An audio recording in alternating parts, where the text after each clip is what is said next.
Bismillahirrahmanirrahim. Assalamualaikum warahmatullahi wabarakatuh.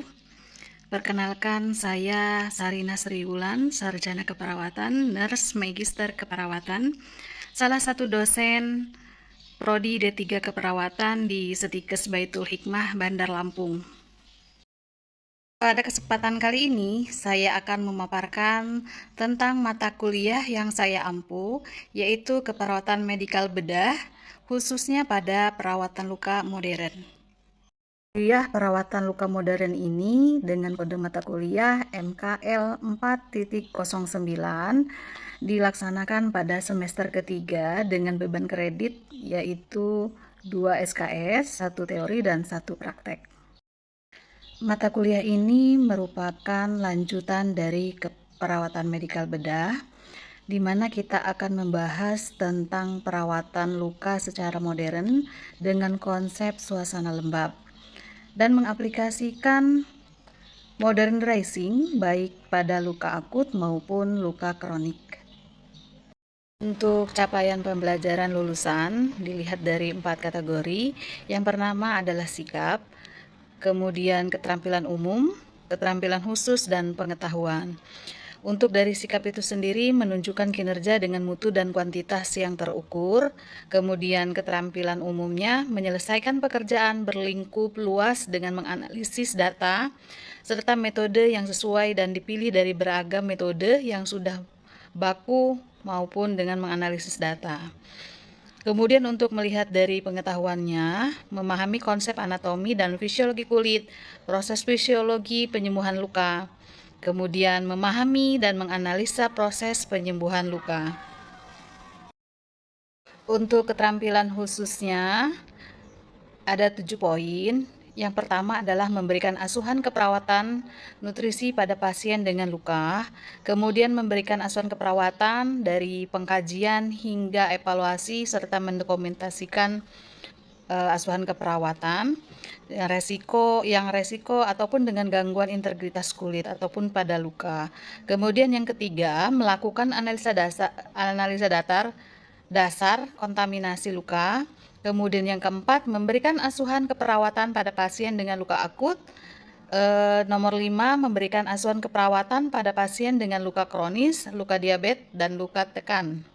Kemudian poin yang keenam adalah melakukan analisa dasar manajemen luka dikaitkan dengan berbagai jenis balutan, baik itu topikal terapi dan teknik membalut luka. Kemudian untuk poin yang ketujuh, itu memberikan asuhan keperawatan pada kaki diabetik. Capaian pembelajaran mata kuliah atau kita sebut dengan CPMK, diharapkan mahasiswa memahami konsep anatomi dan fisiologi kulit, kemudian memahami konsep patologi dan kerusakan kulit, memahami tentang proses penyembuhan luka, memahami faktor yang mempengaruhi proses penyembuhan luka, memahami nutrisi dan penyembuhan luka, memahami konsep asuhan keperawatan pada pasien dengan luka, kemudian memahami konsep kontaminasi pada luka, memahami konsep penata laksanaan luka akut, asuhan keperawatan luka akut, balutan luka akut, kemudian memahami penata laksanaan luka kronik, persiapan dasar luka, manajemen time, asuhan keperawatan luka diabetes, asuhan keperawatan luka tekan. Kemudian mampu memahami pemilihan balutan. Capaian pembelajaran sub mata kuliah yang nanti akan disampaikan adalah proses penyembuhan luka. Di sini kita bisa lihat dan bisa menjelaskan tentang definisi lukanya, kemudian fisiologi penyebab luka, fisiologi penyembuhan luka, tipe penyembuhan luka, tipe luka berdasarkan waktu penyembuhan, kemudian tipe luka berdasarkan anatomi, tipe luka berdasarkan warna dasar luka. Teknik ataupun sistem pembelajaran yang saya lakukan dengan menggunakan DEI atau Delivery, Interaktif, dan Assessment. Di mana delivery adalah cara penyampaian menyediakan berbagai pembelajaran untuk membantu mahasiswa belajar secara mandiri. Kemudian interaktif, yaitu kegiatan di kelas antara dosen dan mahasiswa untuk membahas mata kuliah di kelas untuk mencapai capaian pembelajaran. Asesmen, yaitu cara menilai mahasiswa, suatu pemberian tugas secara terstruktur, kuis, presentasi, dan sebagainya secara objektif pada mahasiswa. Metode dan strategi yang saya gunakan di sini adalah Project Based Learning atau kita sebut dengan PBL, di mana mengembangkan kemampuan untuk menyelesaikan masalah yang berorientasi pada masalah otentik diri kehidupan aktual siswa untuk merangsang kemampuan berpikir mahasiswa. Kemudian selain itu adalah Small Group Discussion, membuat kelompok mahasiswa untuk menganalisis, menggali, ataupun memperdebatkan topik atau permasalahan tertentu. Kemudian dengan metode penugasan, demonstrasi, simulasi, dan praktikum. Selain itu, metode Student Center Learning, peserta didik atau pusat dari proses pembelajaran, kemudian mengembangkan minat, motivasi, dan kemampuan individu menjadi lebih aktif, kreatif, dan inovatif, bertanggung jawab terhadap proses pembelajaran mandiri. Untuk media yang saya gunakan semasa pembelajaran adalah salah satunya laptop, proyektor, LCD, kemudian materi pembelajaran, PowerPoint, alat praktikum sesuai dengan SOP. Penilaian yang diberikan ada dari kehadiran komponennya, kemudian ada dari tugas ataupun presentasi, kuis, UTS, dan UAS atau ujian akhir semester, di mana masing-masing memiliki bobot. Untuk kehadiran itu 10, kemudian tugas ataupun presentasi itu 15, kuis itu 20, kemudian UTS 25, dan UAS 30. Kelulusan, angka 70 hingga 100 itu memiliki kelulusan, di bawah 70 itu tidak lulus. Adalah beberapa referensi yang saya gunakan untuk menunjang pembelajaran agar mahasiswa bisa merujuk kepada referensi-referensi yang ada di dalam mata ajar perawatan luka. Baiklah, itu tadi pemaparan dari rencana pembelajaran mata kuliah perawatan luka modern. Selanjutnya saya akan tampilkan video tentang proses pembelajaran di kelas. Saya akhiri, wabillahi taufiq wal hidayah. Wassalamualaikum warahmatullahi wabarakatuh. Anak-anak, pertemuan kita pada hari ini kita akan mempelajari tentang proses pembuatan sesuai dengan kontrak kita minggu lalu ya. Sebelum kita masuk ke dalam pembelajaran, ketua kelas silakan untuk pimpin doa. Sebelumnya, Assalamualaikum warahmatullahi wabarakatuh. Waalaikumsalam warahmatullahi wabarakatuh. Hormat kepada Ibu Sarina Sibulan, Satria Ketua Bisnis Medis dan Perawatan, dan teman-teman yang berbahagia. Sebelum kita mengawali pembelajaran pada pagi hari ini, alangkah baiknya kita doa terlebih dahulu. Angkat kedua tangan, tundukkan kepala, pejamkan mata, Islam. Bismillahirrahmanirrahim. Asyhadu an la ilaha illallah wa asyhadu anna Muhammadar Rasulullah. Allahumma sholli ala sayyidina Muhammad wa ala ali sayyidina Muhammad. Subhanallah walhamdulillah wa la ilaha illallah wallahu akbar. La haula wa la quwwata illa billahil aliyyil azim. Astaghfirullahaladzim, astaghfirullahaladzim, astaghfirullahaladzim. Bismillahirrahmanirrahim. Alhamdulillahi rabbil alamin. Ar-Rahmanirrahim. Maliki yaumiddin. Iyyaka na'budu wa iyyaka nasta'in. Ihdinas siratal mustaqim. Siratal ladzina an'amta 'alaihim ghairil maghdubi 'alaihim waladdallin. Amin. Bismillahirrahmanirrahim. Rabbi shrah li sadri wa yassir li amri wahlul 'uqdatam min lisani yafqahu qawli. Rabbi zidni ilma warzuqni fahma. Amin ya rabbal alamin. Rabbana atina fid dunya hasanah wa fil akhirati hasanah wa qina adzabannar. Subhana rabbika rabbil izzati amma yasifun. Wassalamu ala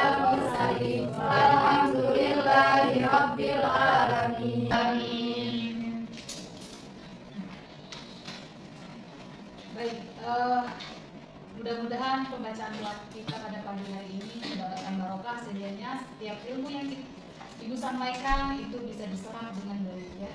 Amin. Baik, untuk hari ini, pagi ini kita akan membahas tentang proses penyembuhan luka. Ya, sebelumnya minggu lalu kita sudah belajar tentang anatomi kulit atau tentang organ-organ yang resiko terkena luka ya. Hari ini kita akan membahas tentang proses penyembuhannya. Kita lihat definisi. Luka merupakan suatu keadaan terputusnya kontinuitas jaringan tubuh yang dapat menyebabkan terganggunya fungsi tubuh sehingga dapat mengganggu aktivitas sehari-hari ya. Kemudian menurut Samsul Hidayat, luka itu hilangnya atau rusaknya sebagian jaringan tubuh. Keadaan ini dapat disebabkan oleh trauma, benda tajam atau tumpul, perubahan suhu dan kimia, ledakan, sengatan listrik atau gigitan hewan ya. Jadi luka itu bukan hanya sekedar kena sayat atau seperti apa. Jadi kena panas juga itu bisa terjadi luka. Dingin yang berlebihan juga bisa terjadi luka ya. Kemudian karena gigitan juga akan terjadi luka ya. Kita lihat fisiologinya, penyebabnya luka. Kalau luka saja itu akibatnya dari benda tajam. Kemudian luka tusuk akibat benda kunci. Kemudian kalau luka robek, laserasi itu luka yang tepinya tidak rata atau compang-camping disebabkan oleh benda yang permukaannya tidak rata. Biasanya luka yang remuk, ya, atau terbentuk dan sebagainya. Ya, sehingga luka itu tidak berat-berat. Kalau kayak luka sayat kan sayat aja ya. Tapi kalau beda dengan luka karena benturan hebat, jadi dia remuk gitu lukanya karena jaringannya. Kemudian kalau luka lecet pada permukaan kulit itu biasanya karena gesekan, ya. Kemudian ada luka bakar. Luka bakar ini bisa karena panas, bisa karena zat kimia, ya. Kemudian ada beberapa penyebab luka traumatis, misalnya luka karena traumatik kaning, kimia, fisik. Kemudian ada luka yang sengaja, misalnya karena luka operasi ya. Biasanya terstruktur kalau luka karena operasi. Kemudian ada luka iskemi, misalnya ulkus diabetik. Nah ini yang semester lalu kita pelajari tentang bagaimana prosesnya iskemi.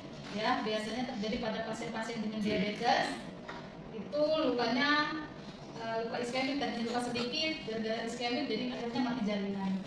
Ya, akhirnya terjadi perbetulan luka ya. Kemudian ada luka karena tekanan. Tekanan itu bukan tekanan batin ya. Maksudnya misalnya jaringannya luka. Pasien-pasien yang dengan bed rest total tidak bisa balik atau mobilitasnya terganggu, dia lama tidur di tempat tidur misalnya ini. Jadi itu tekanan ya, pembuluh darah tidak bagus di area itu sehingga terjadi iskemik di situ. Jadilah luka, biasanya luka yang dengan ulkus decubitus ya, sama dengan pasien dengan diabetes mellitus. Kemudian secara fisiologis menurut Aristanti bahwa tubuh dapat memperbaiki kerusakan jaringan kulit. Ya, tubuh ini bisa memperbaiki jaringan kulit sendiri yang dikenal dengan penyembuhan luka.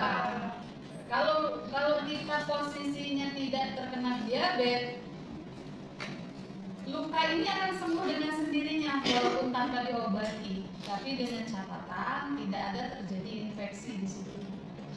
Ya. Penyembuhan luka dapat dibagi ke dalam 3 tahapan atau 3 fase. Yang pertama ada fase inflamasi, kemudian fase proliferasi, dan fase maturasi atau remodeling. Ya. Fase-fase ini akan dilalui oleh seseorang yang kena luka. Ya. Nah, kita lihat fase inflamasi ini itu terjadi pada awal kejadian atau saat luka terjadi hari pertama atau hari ke-0 ya hingga hari ketiga sampai dengan hari kelima. Di situ akan terjadi inflamasi. Nanti berikutnya kita akan cari tahu tentang tanda-tanda inflamasi seperti apa. Ya, tetapi proses inflamasi ada di hari pertama, bisa kedua sampai dengan kelima, gitu ya. Biasanya terjadi pada luka, misalnya kena luka sayat. Hari ini perih, sore tiba-tiba bengkak, nyeri ada, ya. Kemudian ada keluar cairannya. Nah, itu proses-proses inflamasi, proses terjadinya mau terjadinya infeksi.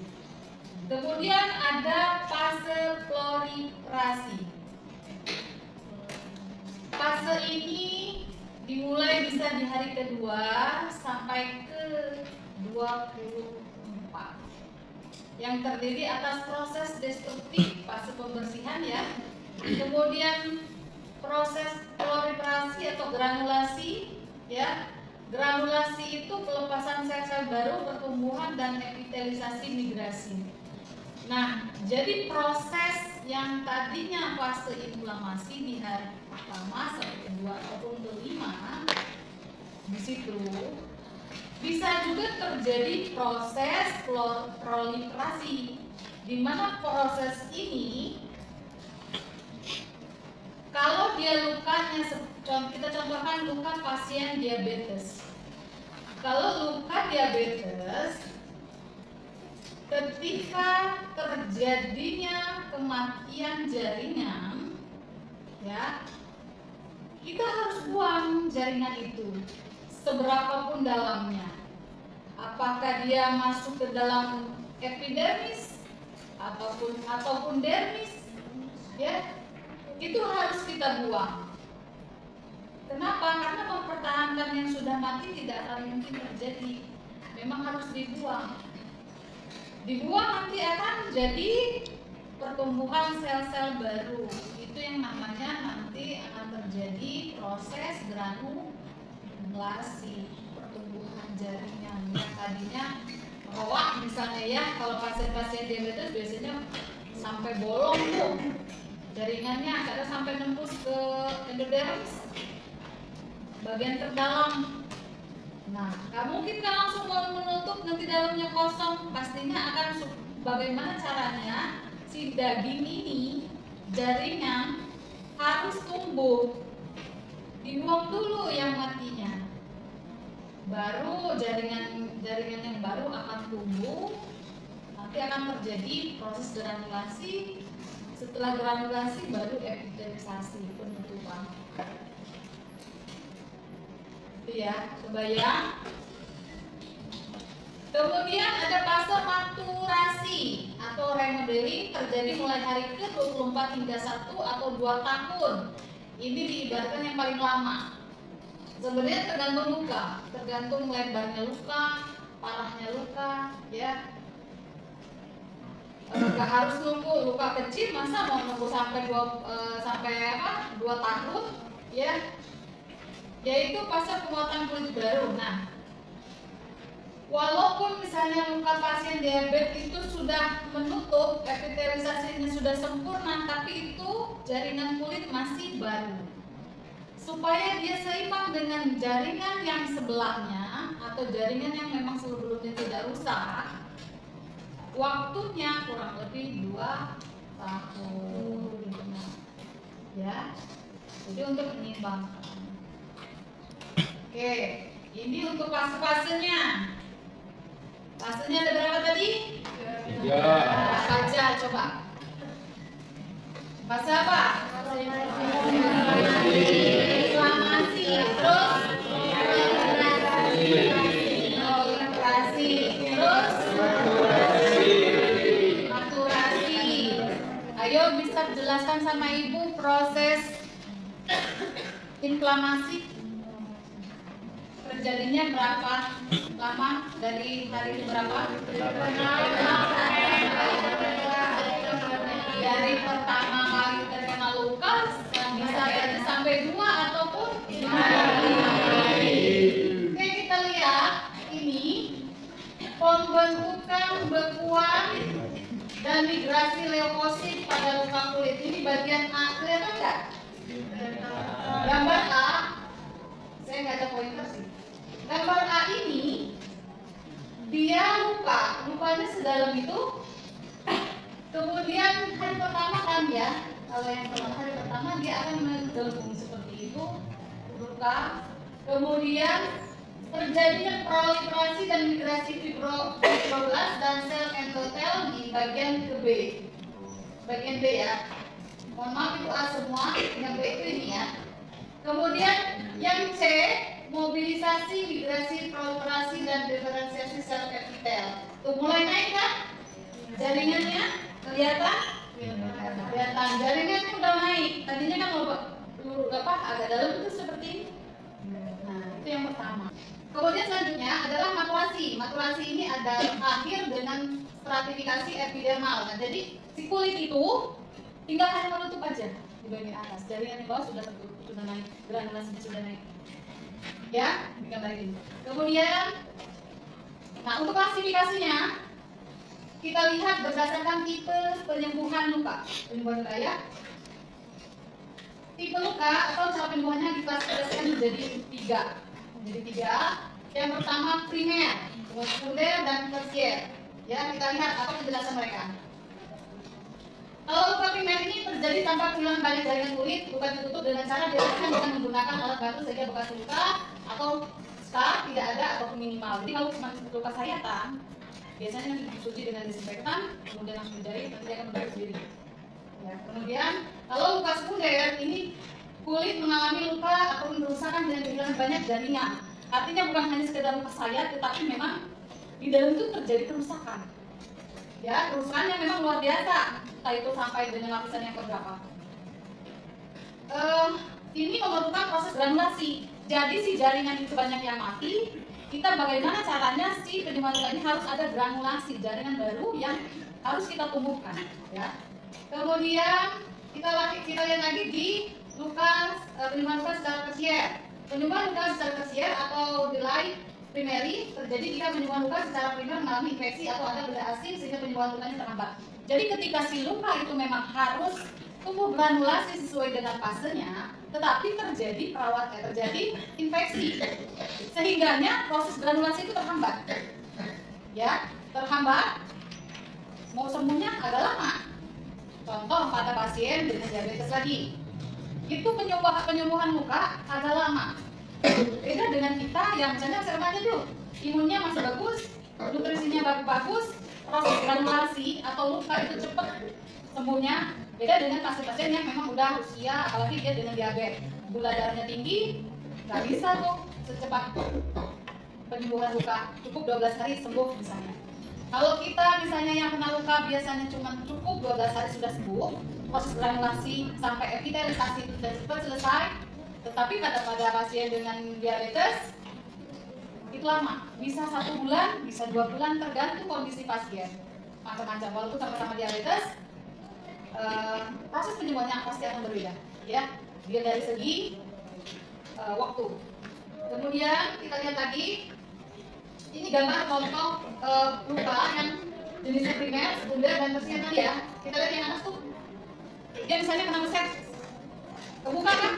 Jaringan kita kebuka, tindakannya cukup dilakuin, udah, ya, sembuh, fisiologisnya harus sembuh. Kemudian yang sekunder, kalau luka sekunder bukan hanya sayat, luka kita tutup, ini agak lebar yang memang jaringannya sudah kena, banyak yang terbuang. Jadi yang bawah itu jaringan, paham nggak lihat gambar ini? Paham nggak? Paham ya? Jadi ketika luka ini luka, jadi kan jaringan sini habis ya. Beda dengan yang gini, berarti dia cuma kena sayat, ketika ini dirapetin udah jaringan tidak ada banyak yang hilang. Nah ya, kemudian kita lihat tuh yang jaringan untuk tersier, yang luka tersier, persis dengan luka yang pertama, tetapi di sini mestinya harusnya sembuh, tapi terjadi infeksi. Tadi kita bahas terjadi infeksi kan, ternyata luka ini menutup dan di sini proses granulasi, ternyata di sini ada bakteri-bakteri yang memang menyebabkan infeksi, biasanya pasiennya demam dan sebagainya. Luka malah tambah bonyok misalnya. Justru malah dia akan merembet misalnya di sini malah ikut mati, yang sini yang ikut mati. Nanti lama banyak, malah lebar. Gitu.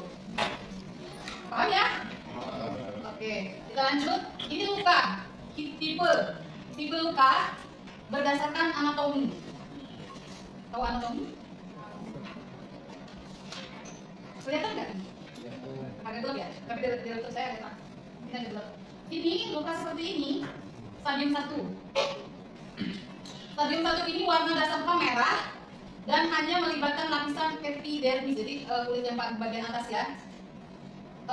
Epidermis masih utuh atau tanpa merusak epidermis. Nah, kemudian ada luka karena tekanan. Tekanan itu bukan tekanan batin ya. Maksudnya, misalnya jaringan ini luka. Pasien-pasien yang dengan bed rest lokal tidak bisa bolak-balik atau mobilitasnya terganggu, dia lama tidur di tempat tidur misalnya nih. Jadi itu tekanan ya, pembuluh darah tidak bagus di area itu, sehingga terjadi iskemia di situ. Jadilah luka, biasanya luka-luka yang bukan ulkus dekubitus ya, sama dengan pasien dengan diabetes mellitus. Ini luka seperti ini, stadium 1. Stadium 1 ini warna dasar luka merah dan hanya melibatkan lapisan epidermis, jadi kulit yang bagian atas ya. Epidermis masih utuh atau tanpa merusak epidermis. Nah, ini kelihatan nggak sih lukanya? Coba kelihatan ya? Kelihatan. Jadi belum merusak jaringan di dalamnya, dia hanya melupas kulitnya ya, bagian epidermisnya luka. Bahkan bisa hilang ataupun tidak, tapi ini ya. Kita hitung di sini adalah derajat 1. Kita lihat dari luka, dari anatomi, cuman seperti lecet ya. Cuma kulitnya hilang atau tidak hilang juga berarti dia lukanya hanya sampai dengan epidermis. Kemudian kita lihat stadium 2 atau derajat 2. Derajat 2 ini stadium 1 ditambah dengan adanya lesi kulit yang membentuk ulkus. Kemudian dasar ulkus meluas ke tendon, tulang atau sendi tetapi tidak terdapat infeksi. Ya. Kemudian kita lihat luka ini. Ya. Sebenarnya ini lebih parah. Luka yang tadi ini sudah proses ya, proses granulasi dan proses memang sudah dilakukan perawatan luka sehingga dia tidak satu. Ya. Sebelumnya seperti ini.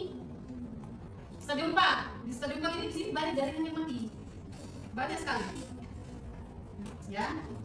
Kemudian untuk warna dasar masih merah, ya. Kemudian lapisan kulit mengalami kerusakan dari yang lapisan epidermis, dermis hingga seluruh hipodermis dan mengenai otot dan tulang. Bahkan ini kalau kita bongkar, yang mati ini bisa kena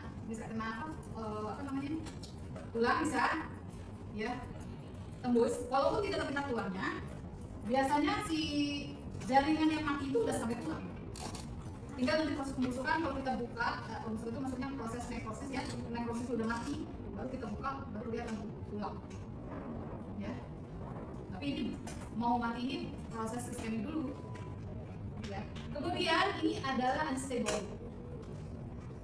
Gak bisa dinilai. Awalnya seperti ini. Ya. Awalnya seperti ini. Luka dikatakan tidak dapat ditentukan stadiumnya, karena kita nggak tahu nih dalamnya si luka ini sampai mana lapisannya. Ya. Tertutup lapisan tadi, lapisan jaringan kulit yang sudah mati, tidak bisa dipertahankan lagi. Kita harus buang salah satunya. Jika warna dasar luka kuning atau hitam dan merupakan jaringan mati atau nekrosis, terutama jika jaringan nekrosisnya lebih dari 50% berada di dasar luka. Jadi kita bisa tentukan berada berapa? Apakah dia berada 1, 2, 3? Nggak bisa. Atau 4 nggak bisa. Karena kita bisa menentukan dia lukanya sampai mana. Ya, jadi kita tutup jaringan mati. Bukan hanya hitam saja, kuning bisa. Nggak bisa kita tentukan dia derajat berapa. Ketika kita bongkar, oh ternyata sudah sampai tendon nih, sudah nyampe tulang nih, oh berarti tentukan di derajat. Ini tipe luka. Tipe luka yang pertama merah. Dasar luka ya, tipe luka berdasarkan warna. Kalau tadi berdasarkan anatomi, anatominya dari epidermis, dermis, endodermis, bahkan sampai mengenai tulang, itu tahu kita derajat-derajat. sekarang kita mau menentukan itu luka berdasarkan warna. Yang pertama ada warna merah, ya. Kemudian ada warna kuning. Oke, warna merah dulu kita bahas. Warna dasar luka merah artinya jaringan granulasi dengan vaskularisasi yang baik. Vaskularisasi berarti peredaran darah yang baik ya, yang bagus. Memiliki cenderungan mudah berdarah. Warna dasar merah menjadi tujuan klinis dalam perawatan luka sehingga luka dapat membentuk. Jadi luka seperti bagus, tapi dia tetap dia digeser pakai asam sedikit dia langsung berdarah. Tapi no problem, nggak masalah, berarti vaskularisasi di situ itu baik sekali. Ya, bagus. Nah, kalau yellow ataupun kuning, itu warna dasar luka kuning artinya jaringan nekrosis, sama dengan yang hitam tadi. Ini juga nggak bisa ditentukan derajatnya berapa. Ya. Yang lunak berbentuk seperti nanah, beku, pada permukaan kulit yang sering disebut dengan slough. Jaringan ini juga mengalami kegagalan vaskularisasi. Nah, tadi kan kita harapannya kalau pasien-pasien perawat luka dengan luka yang merah tadi itu adalah tujuan supaya vaskularisasi itu bagus, proses penyembuhan pun juga cepat. Tapi beda dengan luka yang seperti ini. Bagaimana caranya nanti untuk merawatnya itu pelajaran next ya selanjutnya. Hari ini kita belajar tentang perawatannya dulu, ya. Kemudian ini gagal vaskularisasi, jadi dia kurang peredaran darah ke situ kurang bagus, ini jadi seperti ini. Ya. Oke, sudah. Ini yang paling namanya sudah. Kalau di lain sudah itu baru mana? Karena yang ngeri di sini namanya sudah. Ya. Kita jangan menutupi jaringan yang hidup nanti. Makanya kita harus dedel, buka. Ya. Kemudian ini yang hitam. Nah, kenapa yang hitam itu tidak bisa kita tentukan derajat berapa? Karena kita nggak tahu dia lukanya sampai lapisan yang mana. Ya. Contoh, ini mencontohkan, misalnya ini luka, ini hitam ini. Kita nggak tahu lukanya sampai lapisan mana ya. Nah, contoh ini, kalau yang hitam biasanya dia musuh udah lapisan dalam ini, ya kan? Ini nggak perlu nih. Warna dasar luka hitam artinya jaringan mati dengan kecenderungan keras dan kering. Jaringan tidak mendapatkan vaskularisasi yang baik dari tubuh sehingga mati. Ya, artinya jaringan yang mengalami cedera, ketika vaskularisasi ke daerah cedera kurang bagus, itu akan terjadi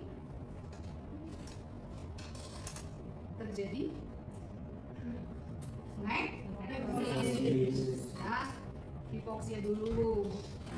Ya, kurang nutrisi, kurang cairan, kurang oksigen ke daerah yang luka sehingga dia apa namanya iskemik, baru nekrotik, jadi bisa ternyata lagi ya.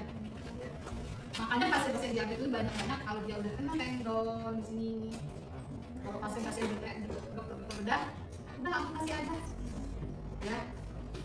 Tapi beda kalau ketemu sama perawat luka, nggak ngambil alternatif akhir, ini dibongkar, diautolisis dulu ya.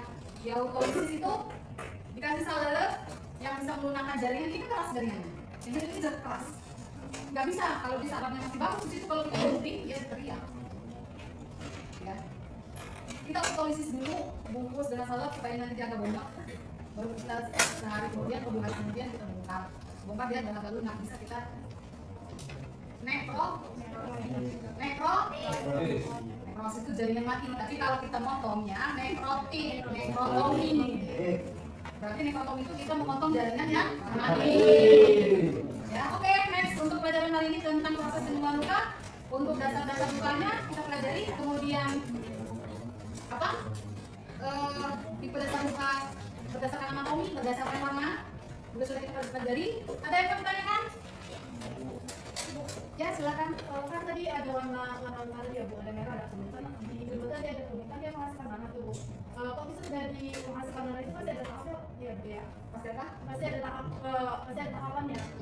Itu kayak mana ya Bu? Kok bisa terjadi banyak itu? Oke, pertanyaan bagus sekali ya. Jadi ketika kita terluka organ ya, ketika organ kita terluka, itu akan terjadi proses penyembuhan luka yang itu. Pertama apa? Ada 3.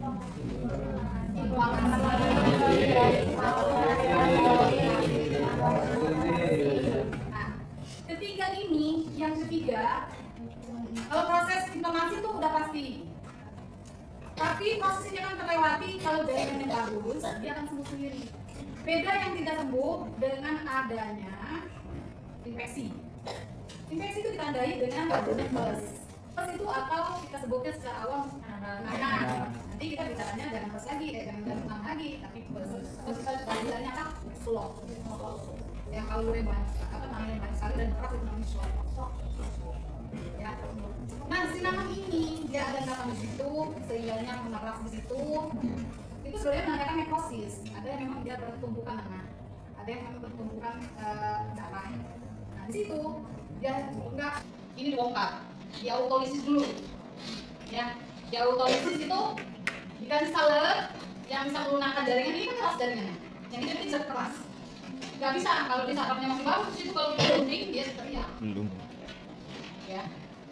Kita autolisis dulu, bungkus dengan salep supaya nanti dia agak bongkar. Baru kita sehari kemudian, 2 hari kemudian kita bongkar ya dengan agak lunak. Bisa kita nekrotis itu jaringan mati. Tapi kalau kita motongnya nekrotomi. Berarti nekrotomi itu kita memotong jaringan yang mati.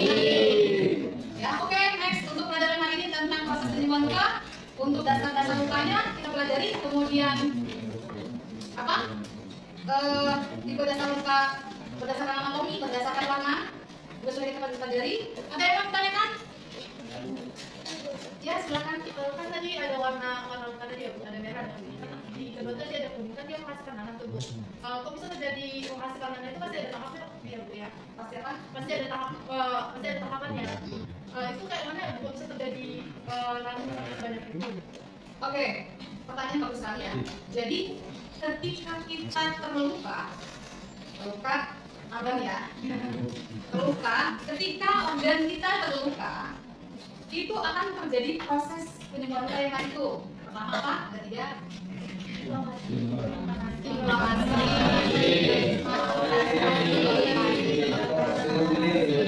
Nah, ketiga ini, yang ketiga, kalau proses inflamasi itu udah pasti. Tapi proses ini akan terlewati kalau jaringannya bagus, dia akan sembuh sendiri. Beda yang tidak sembuh dengan adanya infeksi. Infeksi itu ditandai dengan adanya pes. Pes itu atau kita sebutnya secara awam nanah. Nanti kita bicaranya jangan pes lagi, jangan demam lagi, tapi pes. Atau kita bilangnya apa? Slok. Ya, kalau yang banyak, apa namanya banyak sekali dan keras itu namanya slok. Ya. Nah, silangan ini dia ada dalam di situ, sehingga mengarah di situ. Itu sebenarnya menandakan nekrosis. Ada yang memang dia bertumbukan nanah, ada yang memang bertumbukan darah. Nah, di situ dia enggak, kalau banyak seperti itu, artinya proses infeksinya itu banyak. Kalau hanya sedikit mungkin tidak terlalu bongkar dan sebagainya. Karena itu proses lukanya memang lebar, makanya banyak.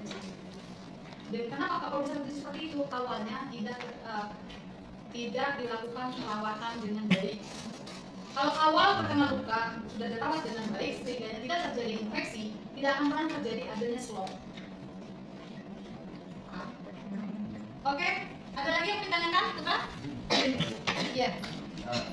Jika tadi kan benda tajam kan bisa memakai luka. Di mana? Kan benda tajam tadi bisa. Iya. Kalau kita kan sebentar bohong. Itu yang saya pertanyakan. Apabila benda tajam itu terkarat memasuki apa namanya mengenai kaki kita kan jadi dia bengkak. Jadi pembengkakan itu kalau dia tidak berobati dia diam aja. Jadi kita akan jadi apa?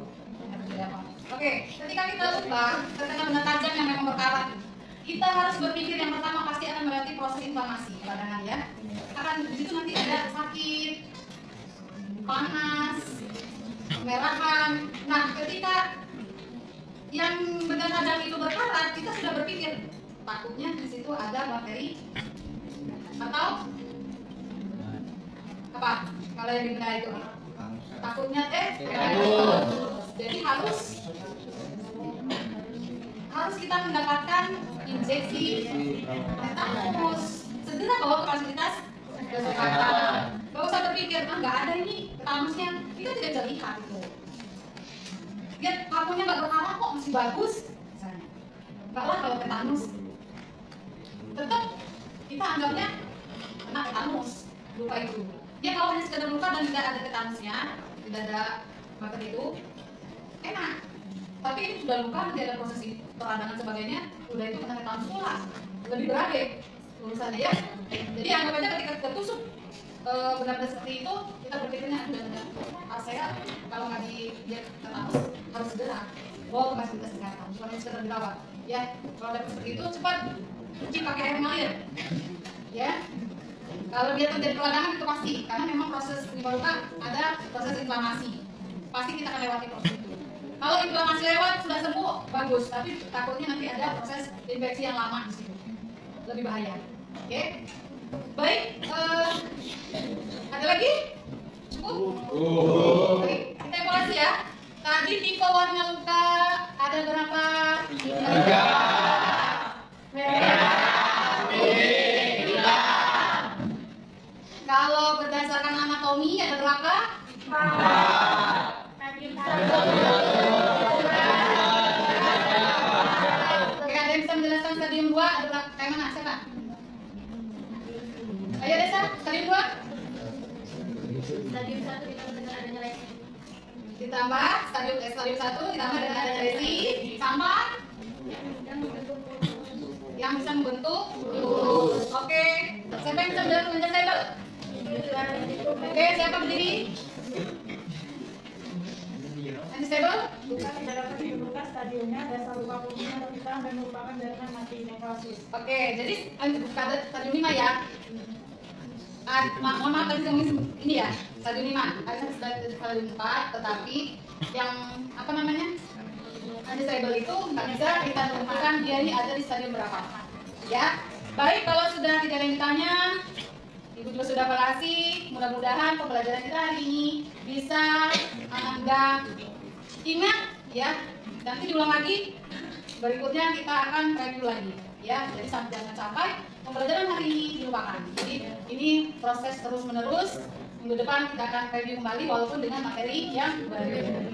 Baik, kurang lebihnya Ibu mohon maaf apabila ada penjelasan yang kurang. Marilah kita tutup pembelajaran kita pada pagi hari ini dengan lafaz salam. Alhamdulillah. Baik, wassalamualaikum warahmatullahi wabarakatuh. Waalaikumsalam.